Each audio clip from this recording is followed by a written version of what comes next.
El futuro gobierno de Sebastián Piñera deberá lidiar con una decisión trascendental respecto a la iniciativa del proyecto minero Dominga, ya que en marzo, el 14 de marzo para ser específico, se va a realizar una reunión entre la firma de la dueña del proyecto, Andes Iron, y el Servicio de Evaluación Ambiental. Para conversar sobre este proceso nos encontramos con Diego Lillo, el excoordinador de litigios de la ONG FIMA y abogado de la Asociación Gremial de Trabajadores y Mariscadores de los Choros. Diego, gracias por acompañarnos. Buenas tardes. Muchas gracias a ti.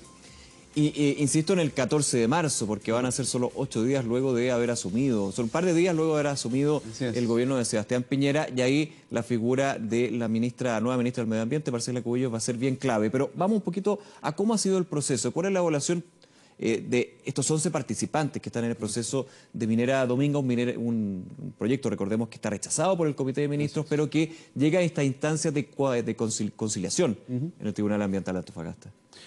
Bueno, primero partir señalando que, como seguramente es conocido, el proyecto entonces es rechazado por el Comité de Ministros, después de haber sido rechazado también por la Comisión de Evaluación de la región.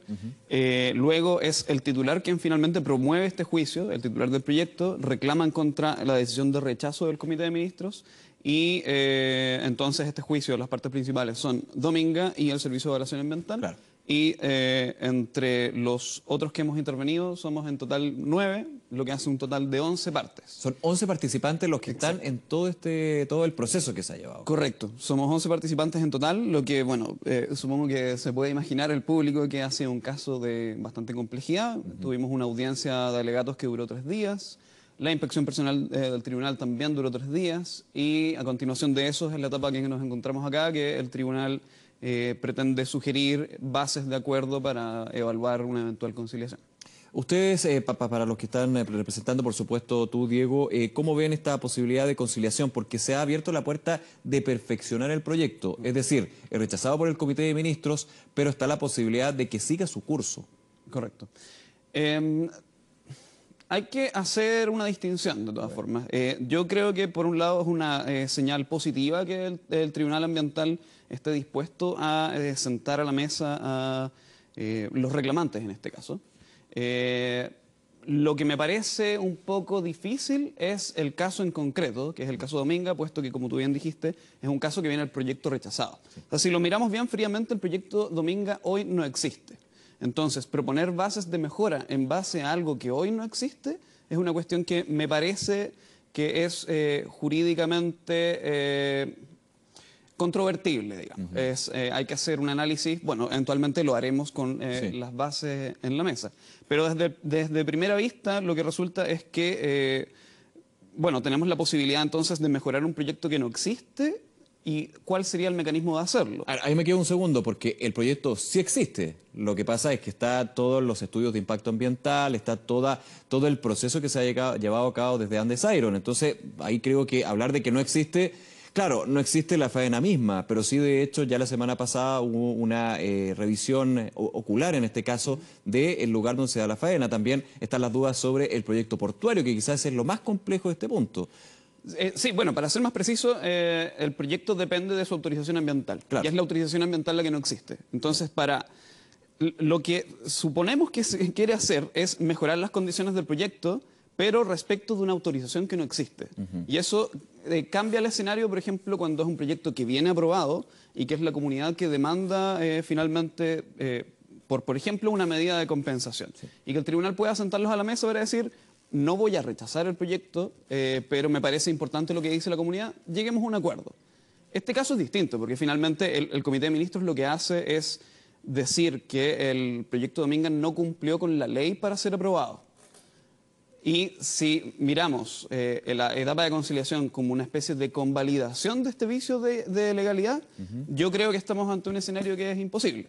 Por otro lado, el proyecto rechazado siempre puede volver a ser evaluado. Claro. Eso también es parte de las reglas del juego. Entonces nosotros vemos que sea cual sea la condición que se le ponga, esa condición necesariamente tiene que ser evaluada por el Servicio de Evaluación Ambiental, porque esa es la metodología correspondiente. El argumento de Andes Iron para llegar a esta instancia, para la conciliación, es decir, para apelar lo que fue la decisión del Comité de Ministros, fue que a su juicio primaron los intereses políticos por sobre los intereses técnicos y que ya había una resolución de calificación ambiental que estaba aprobada, es decir, había una preautorización, podríamos decir. En ese punto, de alguna manera, el argumento que tiene el interviniente, en este caso el controlador del proyecto Minera Dominga, es que primó lo político por sobre lo técnico. Eso podría ser tomado en cuenta por el Tribunal Ambiental que no estuvo en este proceso previo, digamos. Una aclaración antes, lo que está, bueno, esta preaprobación que dices tú es el informe consolidado de evaluación. El informe consolidado, sí. La etapa técnica. Luego la resolución de calificación ambiental rechaza el proyecto y el Comité de Ministros confirma el rechazo. Aquí nosotros hemos tratado de ser lo más responsables posible. En los tribunales se discute de derecho finalmente. El tema político se ha tocado, pero exclusivamente desde los argumentos de derecho que tiene la empresa para señalar que aquí hubo una desviación de poder. Eso es lo que señala. Esto es que se ocupó una potestad legítima para conseguir otro fin.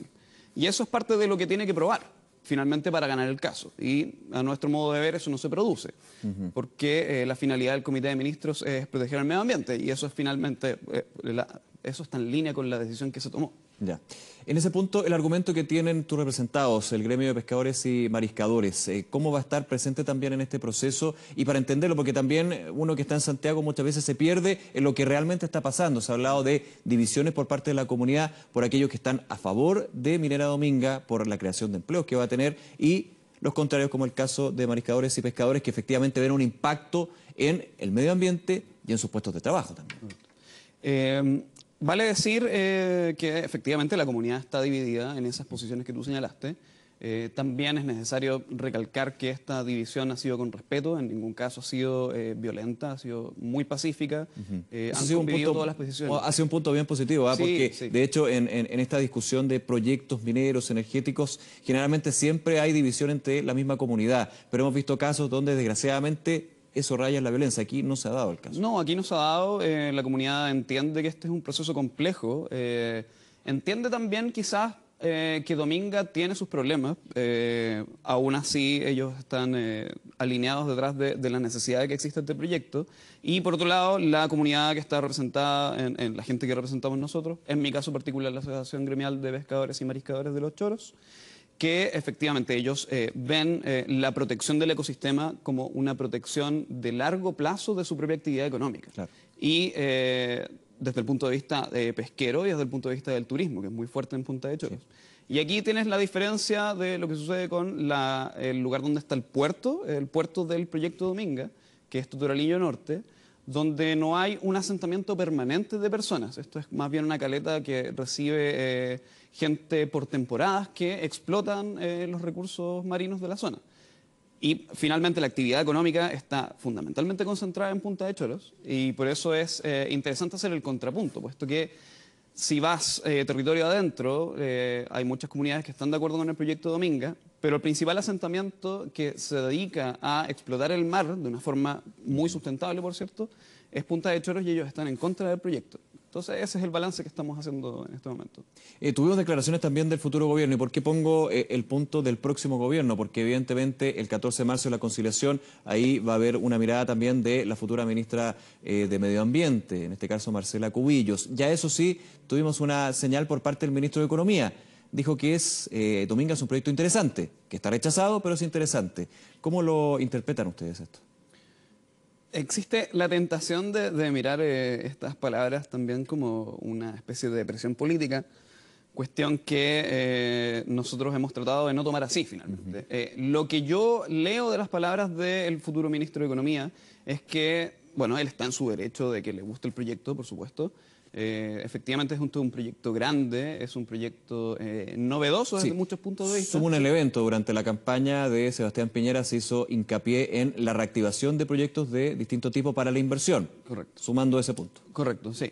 Pero lo que veo en caso alguno, yo siento que es una amenaza o una suerte de intervención frente al proceso que estamos viendo frente a los tribunales ambientales, puesto que, como te dije antes, o sea, cualquier modificación o cualquier mejora que queramos hacerle al proyecto Dominga, necesariamente va a tener que pasar por el sistema de evaluación de impacto ambiental. Y no veo que las palabras del futuro ministro sean contrarias a eso, finalmente. Él dice, este proyecto es bueno, vamos a tratar de ver la forma en que se debe hacer.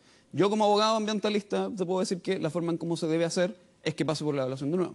Claro, van a ser alrededor, ahí tú me puedes corregir, 5 días los que va a tener la futura ministra de Medio Ambiente y su equipo para analizar, para evaluar el borrador que salga de esta conciliación del 14 de marzo.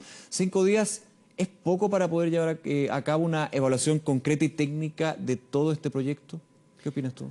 5 días es el plazo más corto que existe en derecho. Bueno, hay un plazo de 3 para que no me reten los abogados, pero el plazo de 5 días es ordinariamente el plazo más corto y es un plazo que generalmente uno lo complica. Entonces, sí, tienes que revisar bases de acuerdo en 5 días para manifestar una posición. Yo encuentro que es difícil. Y esos 5 días incluso yo creo que van a ser menos finalmente, porque el primero va a ser para instalar su equipo, claro. El segundo para enterarse de lo que está sucediendo y ahí poder tomar posición. Es un escenario complicado para el SEA y esperemos que estén a la altura de la importancia que ha tenido el caso y del respeto con que lo hemos tratado también. Pero de alguna manera ese punto como interviniente, ¿a ustedes les genera algo de dudas con respecto a cuál podría ser la decisión que emana de ese análisis que puede ser en muy corto tiempo? Ciertamente, sí. En general uno tiene resquemores en torno a lo que está pasando con las partes principalmente. Nosotros también vamos a hacer valer nuestro interés. El tribunal también se ha adelantado a decir que de la conciliación vamos a participar todos finalmente. Va a ser una conversación entre todos, porque aquí no está exclusivamente en juego el bien de la empresa, que es hacer el proyecto, y el bien del SEA, que es que se mantenga su decisión, sino que hay un montón de bienes jurídicos y bienes ambientales que están detrás, que el tribunal sabe que son importantes de proteger en este mismo proceso de conciliación. Por último, Diego, viendo todo el aspecto que evidentemente va a ser clave en marzo para este proyecto Dominga, que ha tenido una gran repercusión de distintas áreas, quiero volver al tema del Comité de Ministros, porque Dominga de alguna manera puso en jaque lo que es la institucionalidad medioambiental puesta en vista desde un órgano tan relevante como el Comité de Ministros. ¿Cómo evalúas tú lo que fue toda esa discusión y para futuros proyectos, ¿se pone en duda cuál puede ser la decisión de los miembros de este comité? El problema del Comité de Ministros, yo diría que es una cuestión más bien transversal, que todos los sectores han referido finalmente a la inconveniencia que es tener a este órgano político decidiendo cuestiones ambientales. Si bien es una cuestión de diseño, yo creo que el principal problema del Comité de Ministros es lo desregulado que está. Y finalmente, cómo han sido los tribunales los que le han dado contenido a cómo tiene que actuar el Comité de Ministros. Partiendo de esa base, que el Comité de Ministros existe solo en un artículo de la ley y que ha sido, bueno, la Corte Suprema y los tribunales ambientales lo que han dicho, bueno, estos son los límites, este es más o menos las reglas del juego que tiene, ha complejizado su forma de actuar en el tiempo y provoca cuestiones como Dominga. Yo no diría que el Comité de Ministros o las comisiones de evaluaciones son perjuiciosas per se. Yo creo que lo que necesitamos saber es mejor cuáles son las reglas del juego cuando uno llega a esa instancia. Bien, Diego Lillo, muchísimas gracias por acompañarnos esta tarde. Que estén muy bien.